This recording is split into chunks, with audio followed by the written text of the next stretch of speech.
জীবনে এমন কি আছে যা আপনাকে অজান্তে শিখরে পৌঁছে দিতে পারে বা আপনার পতনও ঘটাতে পারে?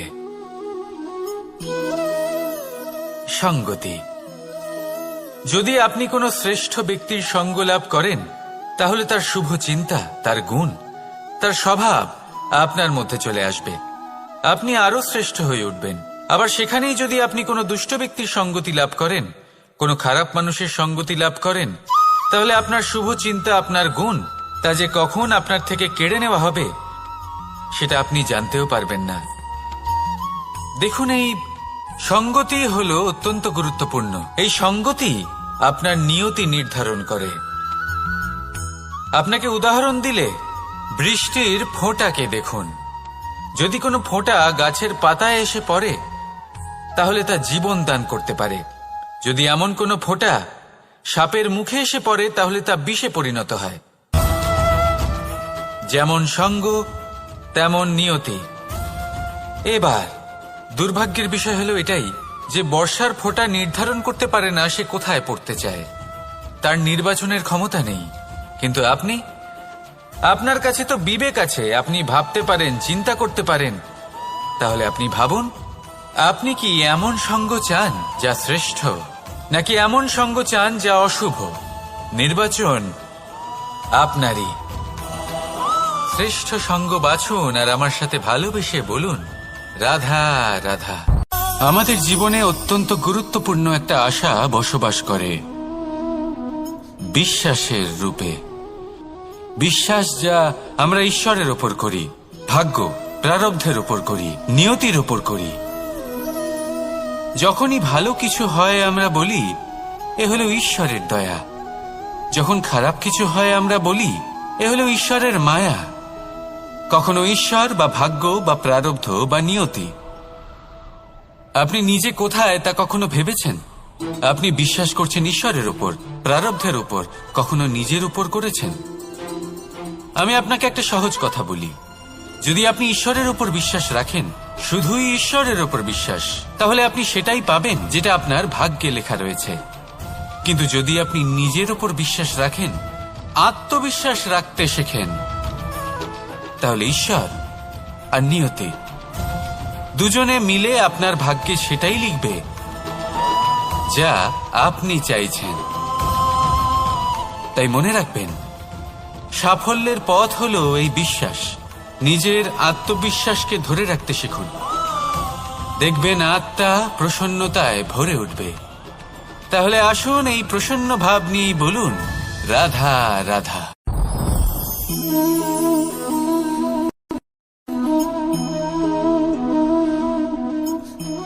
মুক্ত।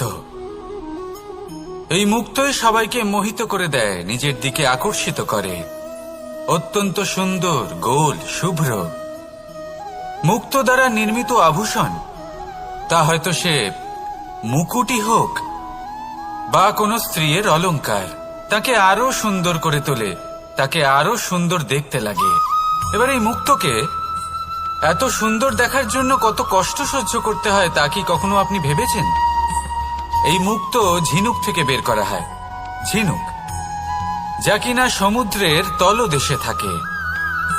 ওকে কত কষ্ট সহ্য করতে হয়, জলের চাপ সহ্য করতে হয়, সমুদ্রের স্রোত সহ্য করতে হয়। এই ঝিনুককে এত কষ্ট সহ্য করতে হয়, এই মুক্তকে এত কষ্ট সহ্য করতে হয়, তারপরে এর রূপ এত সুন্দর হয়।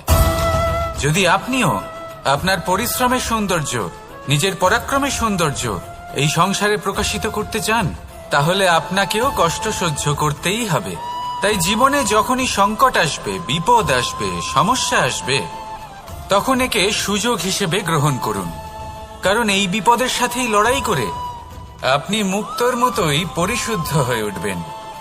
তাহলে আসুন আর আমার সাথে ভালোবেসে বলুন, রাধা রাধা। আপনি কি জানেন আপনার জীবনে আপনার আসল জীবনসাথী কে হন? মাতা পিতা, ভাই বোন, স্বামী স্ত্রী?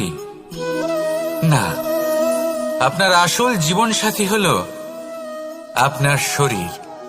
সেই শরীর যার দিকে আপনি কখনো নজরই দেন না, ঠিক কিনা? এবার যে মানুষ এই রহস্য বুঝতে পারেন তার জীবন এমনি শুভ হয়ে যায়। আপনি নিজেই দেখুন না, সে সংসারের মঙ্গলই করা হোক বা সত্যের রক্ষা করা হোক, তা সে শত্রুর সাথে যুদ্ধ করা হোক বা মিত্রকে রক্ষা করা হোক, এই শরীরই তো কাজে আসে। তপস্যাতে, বলিদানে, পরিশ্রমে এই শরীরই হলো আধার, ঠিক কিনা? তাই আমাদের কর্তব্য হলো যে আমরা যেন নিজের শরীরের যত্ন নিই। আমরা কি খাই, আমাদের কি খাওয়া উচিত, এটা যেন বুঝি। কোনটা সুপাচ্য আর কোনটা নয়, এটা যেন বুঝি। কারণ যেমন হবে অন্ন, মনও তেমনই হবে।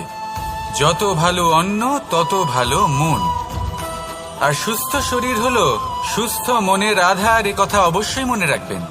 আর যদি মন সুস্থ থাকে তাহলে সকল শুভ উদ্দেশ্য পূর্ণ হবে। তাহলে আসুন আর আমার সাথে ভালোবেসে বলুন, রাধা রাধা। কথায় আছে যে দৃষ্টি অত্যন্ত কঠোর হয়, অত্যন্ত শক্তিশালীও হয়। কথায় আছে যে কারোর উপর যদি কুদৃষ্টি পড়ে তাহলে তার বিনাশ কেউ আটকাতে পারে না। এই যে কুদৃষ্টি, এর উপাচারও আমাদের কাছে রয়েছে। যখন আমরা বাড়ি নির্মাণ করি তখন একটা কালো মুখোশ লাগাই, যাকে রক্ষা কবচ মনে করা হয়, কুদৃষ্টি থেকে বাঁচার জন্য। যখনই কোনো বাচ্চা বাইরে যায় তখন তার মাথায় আমরা একটা কাজলের টিপ পরিয়ে দিই, কুদৃষ্টি থেকে বাঁচার জন্য। অর্থাৎ এই সংসারে কুদৃষ্টি থেকে বাঁচার উপাচার রয়েছে। উপাচার যদি কিছুর না থেকে থাকে তাহলে তা হলো দৃষ্টিভঙ্গির। যদি আপনার দৃষ্টিভঙ্গি অনুচিত হয় তাহলে আপনার পতন কেউ আটকাতে পারবে না। না পারবে কালো মুখোশ, না কালো টিপ, না স্বয়ং ঈশ্বর। সেই জন্য নিজের দৃষ্টিভঙ্গি শুভ করে তুলুন, সবকিছু শুভই হবে। আসুন আমার সাথে ভালোবেসে বলুন, রাধা রাধা। কথায় আছে যে জীবনের আধার হলো সম্পর্ক, প্রসন্নতারও এবং ঈশ্বরের সাথে দেখা পাওয়ারও। এবার এই সম্পর্কের আধার আসলে কি? সেবা? না। বোঝাপড়া? না। অপেক্ষা? না। এই সম্পর্কের আধার হলো বিশ্বাস। যদি বিশ্বাস ভেঙে যায় তাহলে জেনে রাখবেন যে সম্পর্করূপী এই ভবন, এর ভিতই ভেঙে গেল। আর যদি ভিত ভেঙে যায় তাহলে সেখানে অন্য কোনো ভবন নির্মাণ সম্ভব নয়, সম্ভবই নয়। এই সমস্ত সম্পর্কের বিশ্ব বিশ্বাসে বসবাস করে। এই বিশ্বাস হলো অত্যন্ত গুরুত্বপূর্ণ। এই বিশ্বাসের জোরেই আমি আর রাধা কোনো সাংসারিক বন্ধনে আবদ্ধ না হয়েও এক অত্যন্ত দৈব অলৌকিক বন্ধনে আবদ্ধ। এ হলো বিশ্বাস, যার দ্বারা 11 অক্ষৌহিনী সেনার সামনে অর্জুন দাঁড়িয়েছিল এবং জয়ী হয়েছিল। এই বিশ্বাস হলো অত্যন্ত গুরুত্বপূর্ণ। তাই বিশ্বাস করতে শিখুন, বিশ্বাস দিতে শিখুন, বিশ্বাস পালন করতে শিখুন। আর আমার সাথে ভালোবেসে বলুন, রাধা রাধা। এই সংসার অত্যন্ত বিচিত্র এক স্থান। এ সত্য খুঁজতে থাকে, আর সত্য খুঁজে পেলে কিছু করার প্রয়োজনই নেই, শুধু তাতে টিকে থাকতে হবে। সেই হিমালয়ের মতো যা আজ পর্যন্ত টিকে রয়েছে। যদি আপনি সত্যবাদী হন তাহলে আপনার কিচ্ছু প্রমাণ করার কোনো প্রয়োজন নেই। যদি প্রয়োজন থাকে তাহলে সত্যের সাথে টিকে থাকার। এই সময় নিজে সাক্ষী হবে, নিজে প্রমাণ দেবে। এই নিয়তি স্বয়ং প্রমাণিত করবে যে আপনি সত্যবাদী ছিলেন, আপনি সত্যের পথে ছিলেন। তাহলে আসুন আর আমার সাথে ভালোবেসে বলুন, রাধা রাধা। ঈশ্বর আমাদের হাত প্রদান করেছেন। হাত যা জড়ো করা হয় প্রণাম করার জন্য, ঊর্ধ্বগামী হয় প্রার্থনার জন্য। এই হাত যার দ্বারা আমরা খাবার, যারা দুঃখে থাকেন, নিরাশ হয়ে থাকেন, যারা সেবা করেন তাদের, যারা কিনা দরিদ্র, সেই হাত হলো সব থেকে অধিক মহান। ঈশ্বরকে দীনবন্ধু বলা হয়ে থাকে, কারণ যারা দুঃখী হন, নিরাশ হন, দরিদ্র হন, ঈশ্বর তাদের সাহায্য করেন, তাদের সহায়ক হন, তাদের মধ্যে ঈশ্বর বাস করেন। তাই আপনারা যদি এটাই করেন যারা দুঃখে আছেন, নিরাশ হয়ে আছেন, যাদের সাহায্যের প্রয়োজন রয়েছে, যদি আপনি তাদের সাহায্য করেন, তাহলে আপনি এমন এক চৈতন্য লাভ করবেন যে আপনি তৃপ্ত হয়ে উঠবেন। তাহলে সবার সেবা করুন আর আমার সাথে ভালোবেসে বলুন, রাধা রাধা। ভয়। জীবনে আমরা কোন কোন বিষয়ে ভয় পাই? কোনো মানুষকে হারানোর ভয়, কোনো মানুষ, কোনো সম্পর্ককে হারানোর ভয়, অর্থহানির ভয়, সময়হানির ভয়। এবার বিষয়টা হলো, এই ভয় কখনো আমাদের কোনো লাভ করে না। এটা সবসময় আমাদের পিছনে ঠেলে আর নিচু স্তরে নামিয়ে দেয়, কখনোই আমাদের উত্থানের কারণ হয় না। তাই জীবনে যদি কোনো ভয়ের কারণ থাকতেই হয়, তা শুধুই এটা যে মানুষের কথা ভাবতে ভাবতে, সম্পর্কগুলিকে হারানোর ভয়, মানুষকে হারানোর ভয়, সবার মন রাখতে রাখতে আপনি যেন নিজেকে, নিজের ভাবনা চিন্তাকে না হারিয়ে ফেলেন। যদি এরকম হয়, যদি সকলের মন রাখতে রাখতে আপনি নিজেই নিজেকে হারিয়ে ফেলেন, নিজের ভাবনা, নিজের লক্ষ্য, নিজের মন্তব্যকে হারিয়ে ফেলেন, তাহলে সংসারে যতই যাই হয়ে যাক না কেন, প্রসন্নতা লাভ করবেন না। তাই রক্ষা তাকেই করুন যে আপনাকে রক্ষা করে, আপনার মানসিকতা, আপনার ব্যক্তিত্ব, আপনার লক্ষ্যকে রক্ষা করে। আর যদি কোনো বিষয় ভীত হতে হয়, তবে আপনি যেন নিজের উদ্দেশ্যের থেকে দূরে না চলে যান। তাহলে আসুন আর আমার সাথে ভালোবেসে বলুন, রাধা রাধা। সময় একটু একটু করে কেটে যায়, একটু একটু করে নিকটে আসে। খুব অদ্ভুত ব্যাপার। এই সময় প্রতিকূল হলেও একটু একটু করে কেটে যায়।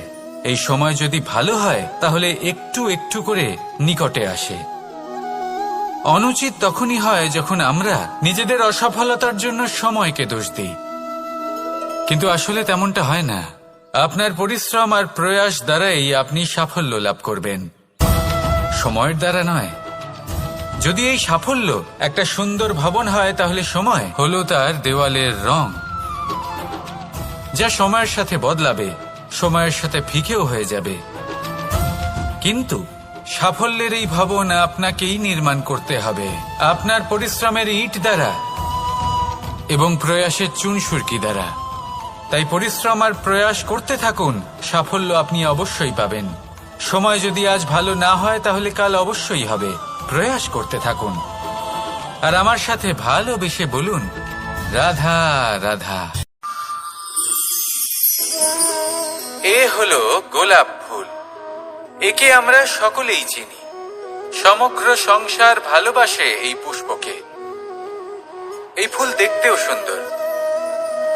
সবথেকে বেশি গুরুত্বপূর্ণ কথা হলো এর সুগন্ধ, যা দূর দূরান্ত থেকে ব্যক্তিদেরকে আকৃষ্ট করে। এই সুন্দর পুষ্প একটু মন দিয়ে দেখলেই দেখা যায় এর নিচে কাঁটা রয়েছে। এই সংসার বলে, এ প্রকৃতির কেমন রচনা, এত কোমল পুষ্প, এটা কি তীক্ষ্ণ কাঁটা সহ প্রস্ফুটিত হয়? এটাই হলো জীবনের সত্য। আমাদের অন্তরের সদ্গুণ, সেগুলিও এই ফুলের মতোই সুন্দর। সংসারের সৌন্দর্য দেখতে পায়, এর সুগন্ধ চতুর্দিকে ছড়িয়ে পড়ে। কিন্তু এই সদ্গুণ জাগ্রত করে তোলার জন্য কঠোর পরিশ্রম করতে হয়, প্রতিনিয়ত চেষ্টা করে যেতে হয়। তাই জন্য যদি আপনি জানেন আপনার পথ উচিত, কিন্তু তা কাঁটায় পরিপূর্ণ, তাহলে থামবেন না, চলতে থাকুন। একবার যদি অন্তরের সদ্গুণ জাগ্রত হয়, তাহলে এই সংসার এই সৌন্দর্য দেখবে আর সুগন্ধে আকর্ষিত হয়ে আপনার কাছে আসবে। এই মন, এই জীবন প্রসন্ন হয়ে বলবে, রাধা রাধা।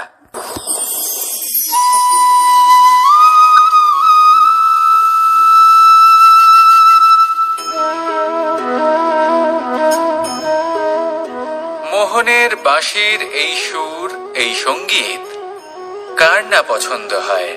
সবারই খুব ভালো লাগে। এবার এই সুর আসে কোথা থেকে? কেউ বলবেন কৃষ্ণের হৃদয় থেকে।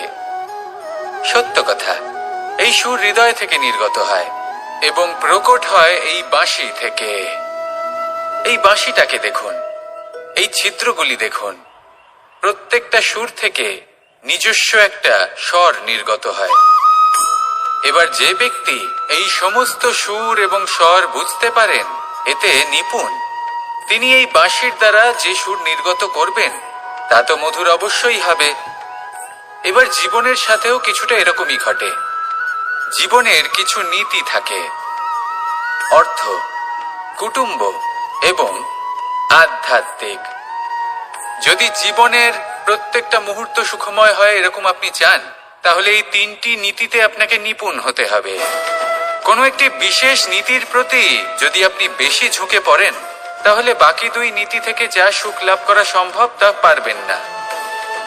ধন অর্জন করতে হবে পরিবারের জন্য, পরিবারের সুখ মনের শান্তির জন্য, মনে শান্তির প্রয়োজন মনের শুদ্ধতার জন্য। যখন এই মন শুদ্ধ হবে, জীবন শুদ্ধ হবে, পবিত্র হবে, সুন্দর হবে এবং ভালোবেসে বলবে রাধা রাধা। যত শক্তিশালী এই মন, তত সারথি শক্তিহীন হয়, দুর্বল হয়। তাহলে এই রথের কি হবে? এটা উচিত পথে চলতে পারবে না, উচিত গতিতে চলতে পারবে না, মন মতো স্থানে এটা পৌঁছতেও পারবে না। সেই জন্য মনের শক্তি অত্যন্ত প্রয়োজনীয়। এবার মনের শক্তি আমরা কোথা থেকে লাভ করি? দৃঢ়তার শক্তি থেকে। এবার এই শক্তি আমরা কিভাবে বাড়াতে পারি? আমরা প্রতিদিন কিছু নতুন স্থির করি, কিছু ছোট কিছু বড়। আর যেই আমরা নতুন কিছু পূর্ণ করি, আমাদের মনের শক্তি বেড়ে যায়। আর যদি পূর্ণ না করতে পারি, মনের শক্তি কমে যায়। একটা দেওয়ালের মতো ছোট ছোট ছোট ছোট শিলা আমরা একটার পর একটা স্থাপন করে একটা দেওয়াল তৈরি করি। এতগুলো পাথর যখন একত্রিত হয়ে যায়, তখন এমন এক দেওয়াল তৈরি হয় যাকে ভাঙা প্রায় অসম্ভব হয়ে দাঁড়ায়। সেরকমই হয় মন এবং দৃঢ়তা। ছোট ছোট কাজ করে নিজের লক্ষ্য পূর্ণ করুন। এই লক্ষ্য যদি পূর্ণ হয়, তবে মনের শক্তি বাড়বে। কিছুটা এইভাবে যে যত বড়ই বিপদ আসুক না কেন, সেই বিপদ নিজে হার মেনে নেবে, কিন্তু আপনার মন ততটাই শক্তিশালী থাকবে। তাই মনের শক্তি বাড়াতে থাকুন, যাতে আপনি উচিত পথে চলতে পারেন, উচিত গতিতে চলেন আর মনোবাঞ্ছিত স্থানে পৌঁছতে পারেন। তবেই এই মন প্রসন্ন হয়ে বলবে রাধা রাধা। ওমা, এ কি? আমি কখন থেকে এখানে অপেক্ষা করছি, হাত পেতে দাঁড়িয়ে রয়েছি যাতে একটা ফল আমার হাতে এসে পড়ে এবং সেটা আমি খেতে পারি। কখন থেকে অপেক্ষা করছি, কিন্তু সেটা হচ্ছেই না। এবার আপনি বলবেন যে এসব কি বলছি, এ কি অদ্ভুত কথা বলছি। যদি ফল খেতে হয় তাহলে আমাকে বৃক্ষে চড়তে হবে, ফলের কাছে পৌঁছতে হবে, তবেই তো ফল পাবো। এবারে এটা অত্যন্ত সহজ ব্যাপার, কিন্তু এই বিষয়টা আপনি নিজের জীবনের প্রসঙ্গে ভেবে দেখুন। লক্ষ্য কোথায় আছে আপনি জানেন, সেই লক্ষ্যে পৌঁছানোর পথ কি সেটাও আপনি জানেন, সেই পথে চলার ক্ষমতাও আপনার রয়েছে, কিন্তু তাও আপনি নিজের লক্ষ্য লাভ করতে পারছেন না। কেন? কারণ আপনি অপেক্ষা করছেন যে লক্ষ্য আপনার সামনে চলে আসবে, কিন্তু তা হয় না। লক্ষ্য সে যাই হোক না কেন, ধন হোক, প্রেম হোক, কোনো সম্মান হোক বা মোক্ষ হোক, যদি আপনি তার দিকে অগ্রসর না হন, তাহলে ফল প্রাপ্তি অসম্ভব ব্যাপার, তা কোনোদিনই হবে না। সেই জন্য আপনার চোখের সামনে আপনি যদি নিজের লক্ষ্যকে দেখতে পান, তাহলে উঠুন এবং সেই দিকে অগ্রসর হতে শুরু করুন। নিজের অন্তরের সকল অশুভ গুণ দূর করুন, অলসতা ত্যাগ করুন, অজ্ঞানতা ত্যাগ করে দিন এবং চলতে থাকুন। অবশ্যই মনোবাঞ্ছিত ফল লাভ করতে পারবেন। মনে রাখবেন, চলতে থাকলে তবেই লক্ষ্য প্রাপ্তি হবে। অপেক্ষার দ্বারা শুধুমাত্র মৃত্যু লাভ হবে। আসুন আমার সাথে ভালোবেসে বলুন রাধা রাধা। প্রত্যেক প্রাণী ভালোভাবে জীবন যাপন করতে চান, এটা তাদের স্বভাবে আছে এবং ভাবাটা অনুচিত নয়। কিন্তু একটা ভালো জীবনের গুরুত্বের অর্থ কি? সেই স্থান যেখানে সহজে জল পাওয়া যায়, যেখানে শুদ্ধ বায়ু পাওয়া যায়, যেখানে আনাজ উৎপন্ন হয়। এটা জীবনযাপনের জন্য পর্যাপ্ত বটে, কিন্তু ভালো জীবন যাপনের জন্য আরো একটা কথা আপনাকে বুঝতে হবে। সাধু, জ্ঞানী, পণ্ডিত ব্যক্তি, এই সকল মহাপুরুষ, এনাদের যে বাসস্থান তা অত্যন্ত বিশেষ হয়। এখানে এক ধরনের বিশেষ ইতিবাচক শক্তি থাকে, এমন একটা স্থান যেখানে দেবতারাও বিচরণ করেন। জীবন আমরা সবাই যাপন করি, কিন্তু জীবনের উদ্দেশ্য শুধুমাত্র জীবন যাপন করা নয়। জীবনের উদ্দেশ্য হল মুক্তি লাভ করা। আর এই সকল সাধু, জ্ঞানী, পণ্ডিত ব্যক্তি, এই সকল মহাপুরুষ আপনাকে মুক্তির পথে নিয়ে যেতে পারেন। কারণ এরা হলেন সেই মহাপুরুষ যারা নিজেদের অন্তরের বিকার, অহংকার, ক্রোধ, বিদ্বেষ এই সকল দোষগুলিকে ত্যাগ করেছেন, এদের উপর বিজয় লাভ করেছেন। এমনই একজন ব্যক্তি আপনাকে মুক্তির পথে নিয়ে যেতে পারে। প্রয়োজন হলো শুধুই এনাদের চিনতে পারা, এদের কথা বুঝতে পারা এবং এদের দেখানো পথে চলা। যদি আপনি এটা করতে পারেন, তাহলে এই মন প্রফুল্ল হয়ে বলবে, রাধা রাধা। কখনো কখনো প্রয়োজনের থেকে বেশি রোদ পেলে এই বৃক্ষগুলি শুকিয়ে যায়, প্রয়োজনের থেকে কম রোদ পেলেও এই বৃক্ষ কিন্তু শুকিয়ে যায়। প্রয়োজনের থেকে কম জল যদি পায়, এই বৃক্ষ শুকিয়ে যেতে পারে। প্রয়োজনের থেকে অতিরিক্ত জল যদি পায়, তখনও এই বৃক্ষের শিকড়গুলি নষ্ট হয়ে যেতে পারে। এবার এটাই কিন্তু আমাদের সংসারের সাথেও হয়। আমাদের সংসারের সকল প্রতিভাশালী ব্যক্তি, যেমন লেখক, বিচারক, প্রবক্তা, যোদ্ধা, এদের সবার ক্ষেত্রে এই কথাটাই প্রযোজ্য। যদি বেশি প্রশংসা করা হয়, তাহলেও এরা হারিয়ে যাবেন। প্রয়োজনের থেকে বেশি যদি নিন্দা করা হয়, তখনও তারা নত হয়ে পড়বেন। তাহলে আপনি এদের রক্ষা করুন এবং নিজেদেরও। মনে রাখবেন একটা কথা, জেনে রাখুন কখন কোন নিন্দায় আপনি লজ্জিত হবেন না, আর কখন কোন প্রশংসার দ্বারা নিজের মধ্যে অহংবোধ জাগ্রত করবেন না। এই মন সুপ্রসন্ন হয়ে বলবে, রাধা রাধা। জীবন অতিবাহিত করা নদীর মতো, প্রত্যেক মুহূর্ত নতুন, তাই সেইভাবেই জীবন যাপন করুন। পুরনো কিছুই একত্রিত করে রাখবেন না, বিগত স্মৃতির মাঝে নিজেকে হারিয়ে ফেলবেন না। এই যে বর্তমান, এই যে মুহূর্ত, সেটাই হলো সর্বশ্রেষ্ঠ। এর মাঝেই জীবন যাপন করুন। নদীর মতো প্রবাহমান হতে শিখুন। আপনি শিখে গেলে তাহলে মনে রাখবেন, আমার আপনার মাঝে বিচরণ করতে বড়ই ভালো লাগবে। যে ব্যক্তি আনন্দের সাথে জীবনের প্রত্যেকটা মুহূর্ত অতিবাহিত করে কোনো চিন্তা ছাড়াই, প্রবাহমান হয়, কখনোই থামে না, যতক্ষণ না মুক্তি লাভ করছেন, এমন ব্যক্তির মধ্যেই রাধাকৃষ্ণ বসবাস করেন। তাহলে আসুন আমার সাথে ভালোবেসে বলুন, রাধা রাধা। সূর্যের প্রকাশ, অন্ধকারকে দূর করে দেওয়া সেই মহানায়ক। এই সূর্যের প্রকাশ যখন পৃথিবীতে এসে পৌঁছয়, কি হয়? এই পৃথিবী জেগে ওঠে, প্রত্যেক প্রাণী জেগে ওঠে, মানুষ জেগে ওঠে, নিজের কর্ম করেন, জীবন যা প্রকাশের। এবার এই প্রকাশ যে সূর্যের থেকে পাই, তিনি কি করেন? তিনি নিজেকে জ্বালান আমাদের জীবন প্রদান করার জন্য। প্রত্যেকটা মুহূর্ত তিনি তাপ সহ্য করেন, আমরা যাতে সেই প্রকাশ লাভ করি। এটাই হলো জীবনের সারমর্ম। যদি আপনিও এই সংসারে প্রকাশ ছড়িয়ে দিতে চান, তাহলে আপনাকেও তপ্ত হতে হবে, নিজে জ্বলতে হবে, সেই কর্ম করতে হবে যেটা কঠিন হতে পারে কিন্তু আসলে শ্রেষ্ঠ। তবেই এই সংসারের সেবা করতে পারবেন, সংসারকে পথ দেখাতে পারবেন। নিজের অন্তরের প্রকাশ জাগ্রত করুন, তবেই সেই সকল ব্যক্তি যারা পাপের অন্ধকারে নিমজ্জিত হয়ে আছেন, তারা জাগ্রত হবেন। সেই সকল ব্যক্তিকে জাগিয়ে তুলুন, প্রেরিত করে তুলুন সুখী হওয়ার জন্য, যারা সুখী হতে পারছেন না।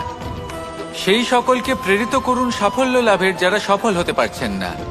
নিজের অন্তরের সূর্যকে জাগ্রত করুন, চারিদিকে শুধু প্রকাশই প্রকাশ হবে, জীবনই জীবন থাকবে, আনন্দই আনন্দ থাকবে, আর এই মন বারবার প্রসন্ন চিত্তে বলে উঠবে, রাধা রাধা। আজ আমরা দুই ধরনের ব্যক্তির বিষয়ে কথা বলবো। প্রথম জন হলেন যে প্রয়োজনের থেকে অনেক বেশি পরিমাণ ধন উপার্জন করে থাকেন, তার কাছে ততটা ধন থাকে যতটা তার প্রয়োজনও নেই, তারপরেও আরো ধন উপার্জন করতে চেষ্টা করতে থাকেন। সকল সম্ভব চেষ্টা করেন, সকল সম্ভব কর্ম করেন, তা সে উচিত কর্ম হোক বা অনুচিত, তাতে তাদের কিছুই যায় আসে না। তারা শুধুই এই সংসারের সকল সুখ ভোগ করতে চান, সকল স্বাচ্ছন্দ্য লাভ করতে চান। আজীবন তারা প্রচেষ্টাই করতে থাকেন। এবার এই করতে গিয়ে তারা ভারাক্রান্ত হয়ে সমস্যার সম্মুখীন হন। এনাদের সমগ্র জীবন এই চেষ্টাতেই চলে যায়, জীবন যাপন করার বদলে। অন্যদিকে আরেকজন ব্যক্তি, যিনি জানেন তার প্রয়োজন কতটুকু, আর শুধুমাত্র সেই পরিমাণ ধন অর্জন করেন, তার থেকে বেশি একটুও নয়। উনি যদি দুবেলা খেতে পান, মাথা গোজার ঠাঁই পেয়ে যান, সেটাই পর্যাপ্ত। তাতেই তিনি আনন্দে জীবন যাপন করেন, না কোনো বৃথা চিন্তা করেন, না কোনো বৃথা কষ্ট করেন। এবার আমি আপনাদের জিজ্ঞেস করব, এই দুই ব্যক্তির মধ্যে আপনি কোন ব্যক্তি হতে চাইবেন? বেশিরভাগ মানুষ এটাই বলবেন যে আমরা সেই দ্বিতীয় মানুষ হতে চাই যারা সন্তুষ্ট। কিন্তু যদি মন দিয়ে দেখেন, আপনিও সেই কর্মই করছেন যা প্রথম ব্যক্তি করেন। আপনারা সবসময় চেষ্টা করে চলেছেন, এটাও লাভ করতে হবে, ওটাও লাভ করতে হবে, আমার এটারও প্রয়োজন, ওটারও প্রয়োজন। আপনি অনেক কিছু লাভ করেছেন, কিন্তু প্রশ্ন এটাই যে আপনার কি সেই সবকিছুর প্রয়োজন রয়েছে? এর উত্তর আপনার অন্তর মনে রয়েছে। আপনার মন জানে যে আপনার প্রয়োজন কতটুকু। সেখানে গিয়ে দেখুন। সন্তুষ্টি মানুষকে আনন্দ দেয়। মানুষ যতটা সন্তুষ্ট হবে, ততটাই সে আনন্দ লাভ করবে। এবার আপনাকে এই সিদ্ধান্ত নিতে হবে যে আপনি কখন আর কোথায় সন্তুষ্টি লাভ করবেন, কত কিছু লাভ করার পরে সন্তুষ্ট হবেন। এই উত্তর আপনি মন থেকে পাবেন। এই সমাজের চাহিদায় জড়িয়ে নিজেকে বিভ্রান্ত করবেন না। নিজের অন্তরের এই মিথ্যে অহংবোধকে প্রশ্রয় দিতে গিয়ে যদি আপনি এরকম প্রয়াস করতে থাকেন, তাহলে জীবনযাপন কখন করবেন? থেমে যান, শান্ত হয়ে যান, নিজের অন্তর মনে নিমজ্জিত হয়ে দেখুন যে সন্তুষ্টি কোথায়। এই সন্তুষ্টি লাভ করুন। এই মন প্রসন্ন হয়ে বলবে, রাধা রাধা। ক্ষমা একটা অত্যন্ত সুন্দর শব্দ, আমার খুব প্রিয় শব্দ, কিন্তু এই ক্ষমা কখন আর কিভাবে প্রয়োগ করতে হবে সেটা বোঝা প্রয়োজনীয়। এক, যদি আপনি কোনো অন্যায় করেন আর ক্ষমা না চান, ক্ষমা প্রার্থনা না করেন, ক্ষমা চাওয়া থেকে এড়িয়ে যান, তাহলে তাতে আপনারই ক্ষতি হবে। কিভাবে? ক্ষমা না চাইলে মনের মধ্যে অহংকার জাগ্রত হয়, আর অহংকার তো প্রকৃত অর্থে আমাদের ক্ষতিই করে। দুই, কেউ যদি অপরাধ করেন, আপনার থেকে ক্ষমা না চান, তাহলে তাকে ক্ষমা করবেন না। ক্ষমা হলো অত্যন্ত অমূল্য, আর না চাইতেই কাউকে ক্ষমা দান করা এটা উচিত নয়। তিন, যদি কেউ আপনার সাথে অনুচিত কিছু করেন, অপরাধ করেন, আর আপনার থেকে ক্ষমা চান, তাহলে তাকে ক্ষমা করে দিন। তাতে আপনার অন্তরের করুণাবোধ জাগ্রত হবে, প্রেম জাগ্রত হবে, আর তা আপনার জন্য শুভ হবে। চার, যদি আপনি নিজে কোনো অপরাধ করেন, তাহলে অবশ্যই ক্ষমা চাইবেন। তাতে আপনারই লাভ হবে। কিভাবে? সামনের ব্যক্তি আপনাকে ক্ষমা করুক বা না করুক, আপনার অন্তরের অহংকার ক্ষীণ হবে, আর এই মন আরো নির্মল হয়ে উঠবে। এই ক্ষমা অত্যন্ত অমূল্য, ভেবেচিন্তে একে ব্যবহার করুন, আর আমার সাথে ভালোবেসে বলুন, রাধা রাধা।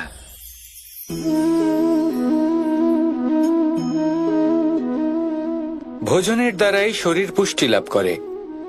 ছোটবেলা থেকে আজ পর্যন্ত যাই আপনার ভোজন হয়ে থাকুক, যাই আপনার আহার হয়ে থাকুক, সেই অনুসারেই আপনার শরীর গঠিত হয়েছে। এই ভোজন অত্যন্ত গুরুত্বপূর্ণ, সেই জন্য এর প্রত্যেক অংশকে বোঝা খুব আবশ্যক। প্রথম অংশ, যে আমরা কি গ্রহণ করছি, এই ভোজন কোন স্থান থেকে আসছে সেটা বুঝুন। দ্বিতীয় অংশ, ভোজন কে বানাচ্ছেন। এই ভোজন সর্বশ্রেষ্ঠ তখনই হয় যখন মাতার হাতে তৈরি করা ভোজন হয়। কিন্তু যদি মাতার তৈরি করা ভোজন আপনি প্রাপ্ত নাও করতে পারেন, তাহলে সেই ব্যক্তির ভোজন তৈরি করা উচিত যিনি সাত্ত্বিক। তৃতীয় অংশ, কোন স্থানে আপনি ভোজন গ্রহণ করছেন। যে স্থানে আপনি ভোজন গ্রহণ করছেন তা সাত্ত্বিক হওয়া উচিত। তাহলে অত্যন্ত গুরুত্বপূর্ণ। এবং চতুর্থ সবথেকে গুরুত্বপূর্ণ অংশ, তা হলো এই ভোজন আপনি যার দ্বারা প্রাপ্ত করেছেন, যেখান থেকে প্রাপ্ত করেছেন, যে স্থানে বসে আপনি ভোজন গ্রহণ করছেন তার প্রতি কৃতজ্ঞতা প্রকাশ করুন এবং ভোজন পূর্ণরূপে সমাপ্ত করুন। তবেই এই ভোজন আপনাকে সুখী জীবন দান করবে, সুস্থ শরীর দেবে, আর এই মন তা সুপ্রসন্ন হয়ে বলবে, রাধা রাধা। সুখ রয়েছে যে আমি ওখানে পেতে পারি না, সবকিছুই পেতে পারি, তাও এখানে বনে একা বসে আছি। কোন সুখ খুঁজে চলেছি? একা থাকার সুখ। আমরা প্রত্যেকদিন অনেক মানুষের সাথে, চিন্তাধারার সাথে, কর্মের সাথে, পরিস্থিতির সাথে সুখ দুঃখের দ্বারা বেষ্টিত থাকি। জীবনের এই চক্রে আমরা জড়িয়ে পড়তে থাকি। যতই আমরা এই সমস্যার সমাধান করি আমরা ততই এতে জড়িয়ে পড়ি। আমরা এতটাই জড়িয়ে পড়ি যে যখন আমরা আয়নায় নিজেদের দেখি তখন আমরা নিজেদের চিনতেই পারি না। এমন মনে হয় যেন আমরা নিজেদের হারিয়ে ফেলেছি। সেই জন্য প্রত্যেক দিন আপনি কিছু সময় নিজের সাথে কাটান একান্তে। এটা অত্যন্ত আবশ্যক। নিজের অস্তিত্বের গভীরে গিয়ে দেখতে শিখুন, নিজেকে বুঝুন। অদ্ভুত শান্তির অনুভূতি হবে। যেমন এই বায়ু, এই বৃক্ষ, এই পুষ্প, এই নিসর্গ, এদের মতো আপনিও কখনো একলা হতে শিখুন। কখনো নিসর্গের একটা অংশ হয়ে দেখুন। এই মন প্রসন্ন হয়ে বলবে, না, অবশ্যই সহ্য করতে হবে। এটাই হলো প্রকৃতির নিয়ম। এই নিয়ম কিন্তু আমরা সবাই জানি, কিন্তু আমাদের মধ্যে বেশিরভাগ মানুষ এই বিভ্রান্তি নিয়ে বাঁচি যে এই যে প্রকৃতির নিয়ম তা আমার ওপর প্রযোজ্য নয়। তা কিন্তু নয়। আমাদের চতুর্দিকে এই যে নিসর্গ রয়েছে, আমরা তার কতটা ক্ষতি করি সেটা একবার ভেবে দেখুন। আমরা বনাঞ্চল জ্বালিয়ে দিই, বায়ু দূষিত করি, জল দূষিত করি, প্রাণীদের হত্যা আমরা করি। কেন? এই নিসর্গ আমরা নষ্ট করি, যদিও আমরা জানি যে আমরাও হলাম এই নিসর্গেরই অংশ। এবার দেখুন, শরীরের কোনো অংশে যদি আগুন ধরান, আস্তে আস্তে সমস্ত শরীরও জ্বলে যাবে। সেইভাবেই নিসর্গ যদি নষ্ট হয়ে যায় তাহলে মনুষ্য জাতিও নষ্ট হয়ে যাবে। তাই এই যে নিসর্গ আপনি দেখছেন, এই পুষ্প, এই বৃক্ষ, বায়ু, জল, এদের সকলকে রক্ষা করুন, নষ্ট নয়। মনে রাখবেন, যদি নিসর্গ থাকে মানুষ থাকবে, যদি নিসর্গ থাকে তাহলেই জীবন থাকবে। আসুন আমার সাথে ভালোবেসে বলুন, রাধা রাধা। এ হলো গোলাপ ফুল। কেমন রচনা, এত কোমল পুষ্প। এটা কি তীক্ষ্ণ কাঁটা সহ প্রস্ফুটিত হয়? এটাই হলো জীবনের সত্য। আমাদের অন্তরের সদ্গুণ, সেগুলিও এই ফুলের মতোই সুন্দর। সংসারের সৌন্দর্য দেখতে পায়, এর সুগন্ধ চতুর্দিকে ছড়িয়ে পড়ে। কিন্তু এই সদ্গুণ জাগ্রত করে তোলার জন্য কঠোর পরিশ্রম করতে হয়, প্রতিনিয়ত চেষ্টা করে যেতে হয়। তাই জন্য যদি আপনি জানেন আপনার পথ উচিত কিন্তু তা কাঁটায় পরিপূর্ণ, তাহলে থামবেন না, চলতে থাকুন। একবার যদি অন্তরের সদ্গুণ জাগ্রত হয় তাহলে এই সংসার এই সৌন্দর্য দেখবে আর সুগন্ধে আকর্ষিত হয়ে আপনার কাছে আসবে। এই মন, এই জীবন প্রসন্ন হয়ে বলবে, রাধা রাধা।